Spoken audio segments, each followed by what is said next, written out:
What's up, YouTube? So in this video, I'm going to be taking a look at the Miami Dolphins wide receiver room before we get into training camp, just like I've done with the running backs and quarterbacks so far. If you haven't watched those, go ahead and check those out. Before we get into actually discussing the individual players, I want to kind of explain the contracts and everything, like how everything looks on the website. So we'll start with Cedric Wilson, I guess. You see this unrestricted free agent marker. That means after 2024, if we decide not to re-sign him, he can walk and he's free to sign with any team. But as you notice, Jaylen Waddle's a little bit different. He has that marking in 2026, but there's just this red line for him. The reason for that is this is actually a club option. This is something that I talked about with Tua as well, that we're going to be having with him. Basically what that means, this applies to all first-round picks. After your 4-year deal that every drafted player gets, as first-round picks, the team that drafts you has the option to hit the club option, where we keep you for the additional year to see if we want to re-sign you or not, or to work out contract details a little bit longer, whatever. So that's what that means. As you can see, like Cody Core and River, I forget how to pronounce his last name. I got it when we signed him, but I forget now. But the reason why their contracts don't show that is because they have been signed to future reserve contracts. I talked about this with Garrett Dokes as well when I did the running back group. Basically what that means is during the offseason, you can only carry so many players.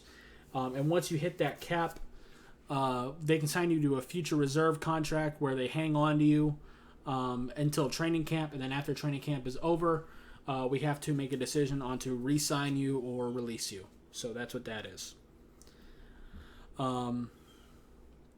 As you can see with Braylon Sanders, there's a restricted free agent mark here.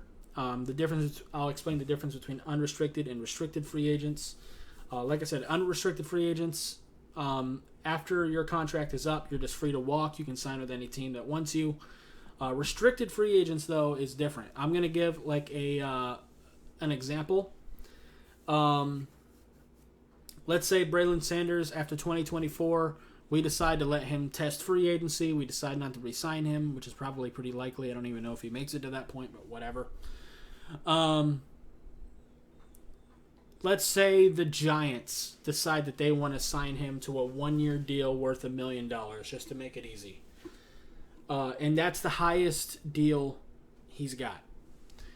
We have a certain amount of time to match that deal, and if we match his best offer, or at least the offer that he's planning on accepting, then he has to stay with the Dolphins. So that's what that means. And then Devontae Dedmon has a exclusive rights free agent mark.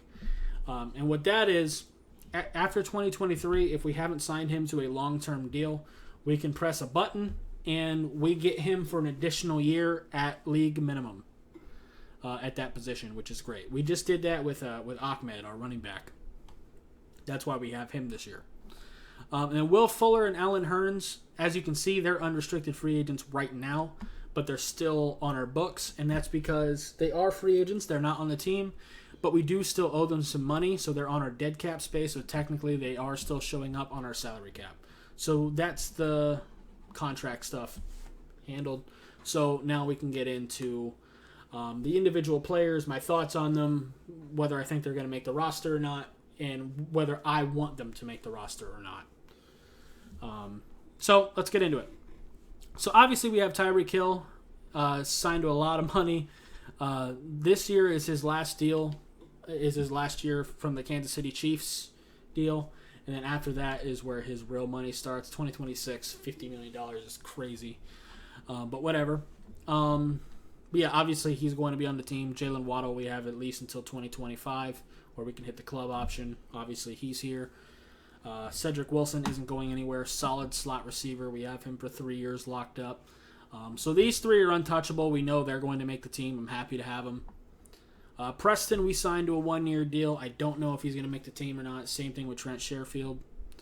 I'll go over my thoughts on the individual players in a moment. River and Cody Core, like I said, they had those future reserve contracts, so they are on 1-year deals as well.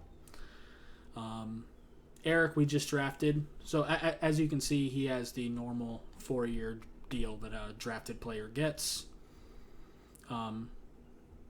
But as you can see, he doesn't get that option because it would have been here. If he was a first-round pick, he would have had a club option right here, like Jaylen Waddle does. Braylon Sanders, the rookie from Ole Miss, and Tanner Connor, they might be practice squad guys, maybe. Same thing with Devontae Dedmon. Devontae Dedmon is the return specialist from the CFL. So, yeah. Now, I will say with people like Jaylen Waddle and Tyreek Hill, I don't think him being a special teams guy, like a punt returner, is really going to keep him on this team. Same thing with Lynn Bowden, which, by the way, Lynn Bowden goes into this discussion too because he's a running back and a receiver. So that is a thing. I mentioned in my running back video that I would like to keep Chase Edmonds, Sony Michel, Raheem Mostert, and then probably if we keep 4 running backs, Lynn Bowden on the active roster.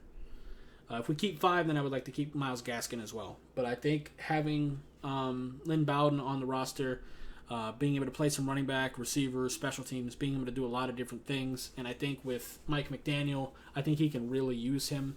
So I'd like to keep him there. So keep that in mind as well. And we're going to be running the football a lot, so I don't know how many receivers we're going to keep on the active roster. I'm thinking probably 5 instead of 6. And then probably have at least 2 on practice squad.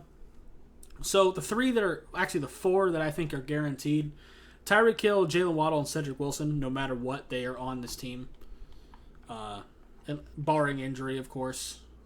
Eric, I think, is locked up too. We just drafted him. He's another yak guy, but he does it differently than Jaylen Waddle and Tyreek Hill. He's more of a power yak guy, which is kind of interesting.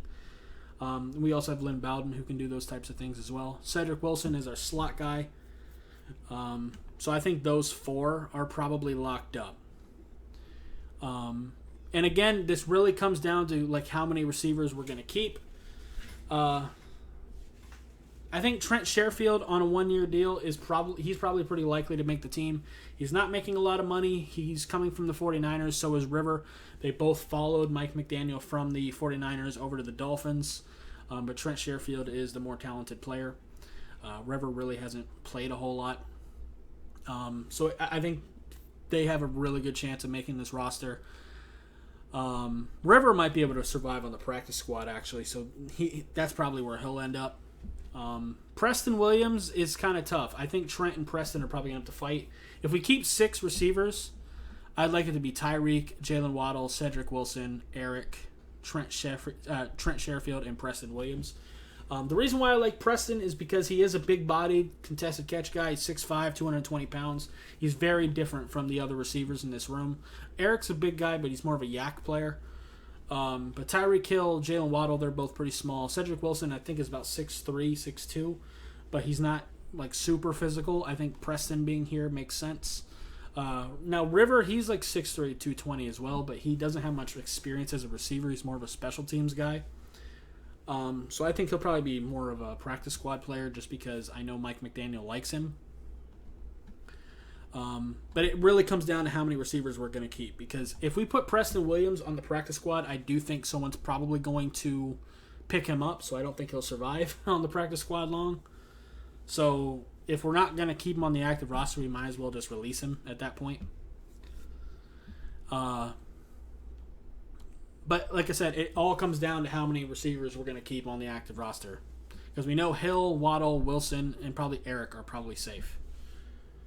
But after that, it gets a little bit weird. Like I said, if we have 5, I think that 5th spot is... I think Trent and Preston are probably going to have to fight for it. I think that's what it would come down to. I would like to keep both of them, because I don't think either one of them is surviving on the practice squad. I think both of them end up getting picked up by somebody. I think they're both just too talented. But who knows?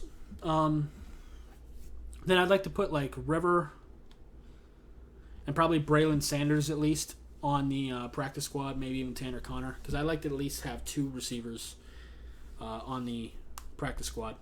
And like I said, if we keep 5 receivers, we'd still technically have a 6 with Lynn Bowden, like at all times. So his flexibility kind of makes this interesting.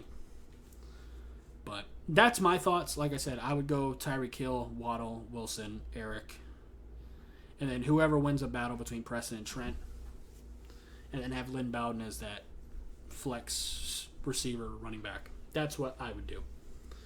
And like I said, I would like to have probably River just because Mike McDaniels likes him, and I would rather Braylon Sanders over Tanner Connor, but I would like both of them.